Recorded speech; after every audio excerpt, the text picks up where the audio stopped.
Right, fellas, welcome back to the channel. As you can tell by the title, boys, it's playoff football time. Now, we did have one game left in the season before the playoffs that we had to play, and it was against the Jaguars. So I'm going to show you just a brief, quick bit of highlights here of just how that game went. I know you guys, it's kind of like a non-starter. It wasn't that important. I'd already kind of beaten the Bills twice, so I'd made my place in the playoffs. So I'm more just showing you guys the game because it did take place. And it'd be a shame for you guys not to see it. So we had a really good start against him.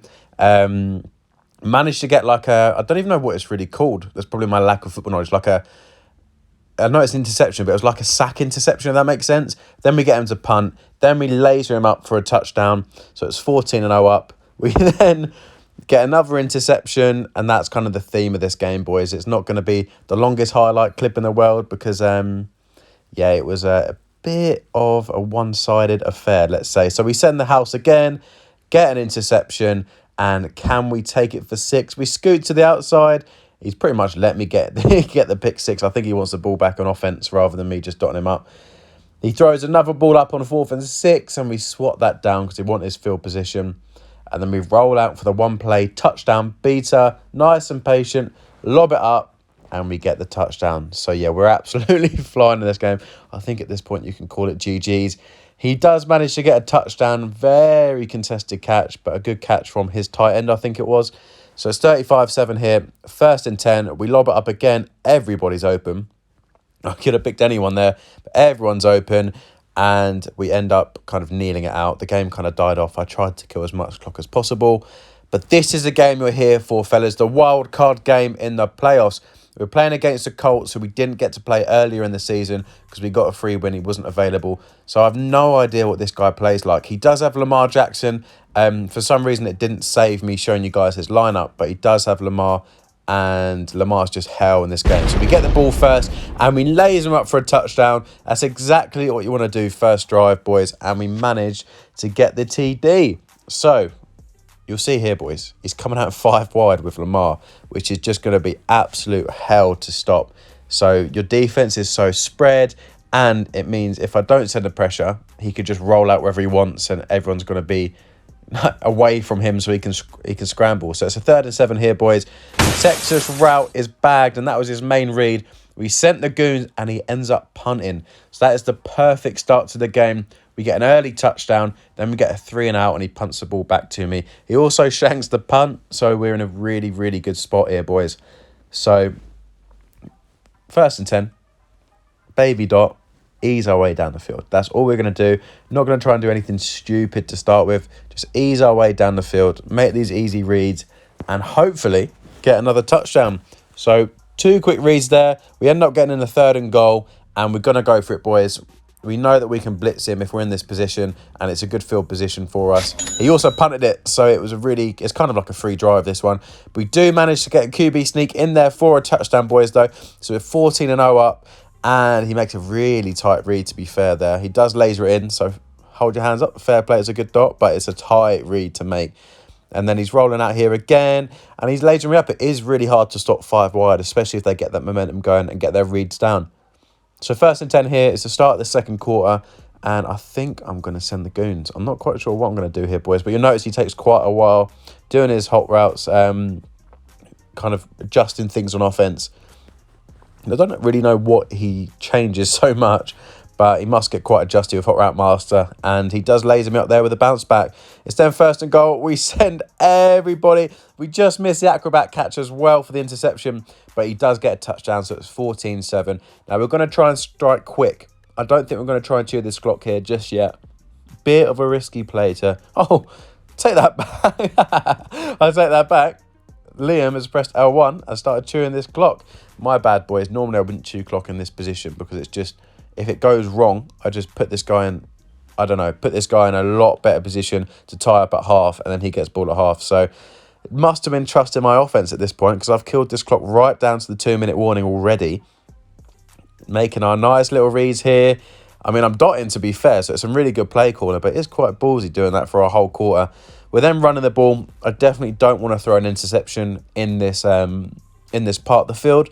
So I'm just going to run this ball, chew this clock down. We've only got 40 seconds left.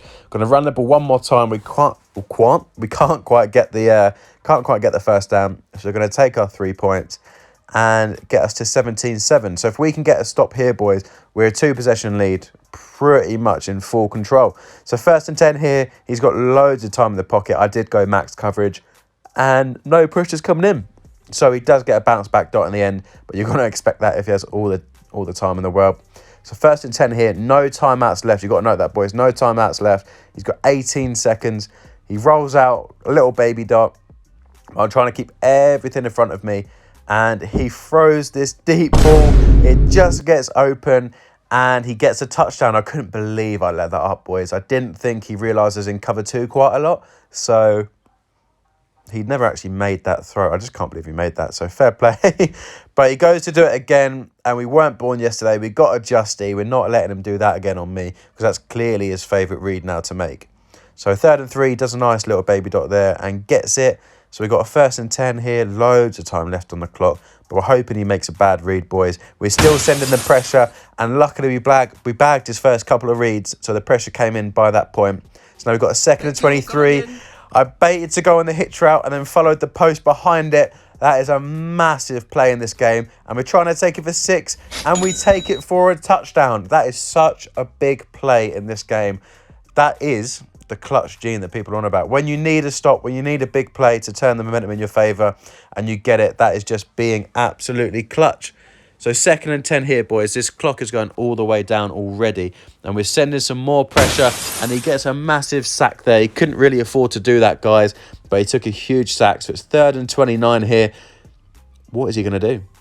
We man up that player. We man up the post. And he manages to make it 4th and short. So it's a great read there. So 4th and 8. Can he get it? We've got loads of things going on in the middle of the field. There's so much time in that pocket. And he manages to find a laser and keep this game kind of close. So 2nd and 10 here, we're going to send the goons, boys. Clearly, when I send the pressure, he's not as comfortable. So we're going to keep sending it. 3rd and 22 now, boys. He's motioning over. You can see I'm sending the house. I'm trying to cover as much as I can. It's all completely bagged, and he takes another sack. So it's a really good user from me there. In fact, every time I've done a blitz, my user's been pretty much on point covering his first couple of reads, and it's just allowed my pressure to come in and get some really big sacks. We then come in and laser it to a deep post to Robinson, and that is pretty much GG's at that point, boys. It's 31-14, unless I do something crazy stupid. There's no way he's getting back in this game. We could have had a fumble there, but obviously Lemar doesn't really fumble in this game. So for 3rd and 1, I can't imagine I'm going to send the pressure. But I send a little bit of heat, to be fair, by the looks of it. And Lemar misses his throw. So then 4th and 1 here, boys. Can he get it? Yes, he can. I don't know what happened with my zones there. I must have had my flats on the wrong depth, because they played the exact same yardage. But then we get a little bit of pressure coming finally from my D-line. I've been blitzing the whole time, and that's the reason I'm getting sacks. But I hadn't had a genuine bit of pressure from my D-line. We then get nice and beef lurky on him, fellas. And yeah, look, that's GG's at this point. We're just going to do a few baby dots. I don't think we're going to be disrespectful and try and go for all these lasers. I'm just going to try and get my first down here, and then I can just chew the clock from there. So we do hit a nice little crossing low ball, but we're going to kneel it out, fellas. And that is us through to the next round of the playoffs, which is a massive, massive step forward. In fairness, boys, like my record, I got given a few free losses, which I wasn't too happy about, but I'd only actually lost one game, genuinely, and that was to Lou in my first game. So since then, I'm unbeaten, like since I've been playing. So I'm absolutely smashing at the moment, boys. So we have the Chiefs in the next game, fellas, so make sure you tune in. The Chiefs is a really good record as well, and is a baller, so it's going to be a good one. So make sure you like, comment, subscribe, and I'll catch you in the next one.